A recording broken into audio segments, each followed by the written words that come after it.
வெற்றி என்பது ஒரு விவிலிய மதிப்பீடா இல்லையா என்கிற ஐயம் நம்மில் பலருக்கும் எழலாம். காரணம், அன்னை தெரசாவுடைய புகழ்பெற்ற வரிகள் நமக்கு நினைவுக்கு வருகின்றன. இறைவன் நம்மை நம்பிக்கைக்குரியவர்களாக அழைத்திருக்கிறாரே ஒழிய வெற்றிக்குரியவர்களாக அழைக்கவில்லை என்கிற சொல்லாடல் மிகவும் புகழ்பெற்றது. ஆனால் விவிலியம் காட்டுகிற வெற்றி என்ற ஒரு மதிப்பீடு இருக்கிறது. இறைவனின் பார்வையில் வெற்றி என்பது வேறு, உலகத்தின் பார்வையில் வெற்றி என்பது வேறு. எனவேதான் விவிலியம் சொல்லுகிறது, ஆண்டவரே மீட்டருளும், ஆண்டவரே வெற்றியை தாரும். திருப்பாடல் 118. எனவே விவிலியமும் வெற்றியை பற்றி பேசுகிறது, உலகமும் வெற்றி பற்றி பேசுகிறது. இரண்டு வேறு வேறு வெற்றிகள். ஆனால் நாம் நம்முடைய வெற்றி விவிலியத்தின் பார்வையிலான வெற்றியாக இருக்க வேண்டும், இயேசுவின் பார்வையிலான வெற்றியாக இருக்க வேண்டும். இயேசு ஒரு வெற்றி வீரர். இன்று இயேசு உலகின் மீது வெற்றி கொண்டார்.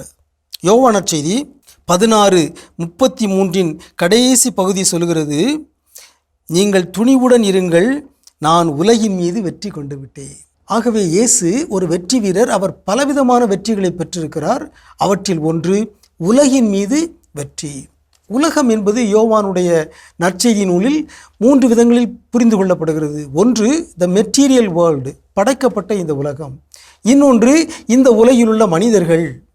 கடவுள் உலகை எவ்வளவு அன்பு செய்தார் என்றால் தம் ஒரே மகனை அனுப்பினார்.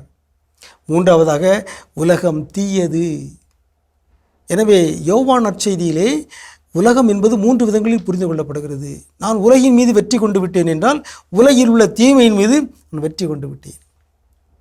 உலகம், உடல், அழகை என்றும் என்னும் 3 எதிரிகள் என்று நம்முடைய கிறிஸ்தவ மரபு சொல்லுகிறது. அந்த பார்வையில் உலகம் ஒரு பகைவன்தான், எதிரிதான். இயேசுவே கூறினார், நீங்கள் உலகை சார்ந்தவர்கள் அல்லர், நான் உலகிலிருந்து உங்களை ஈர்த்து கொண்டு விட்டேன். எனவே உலகின் மீது இயேசு வெற்றி கொண்டார்.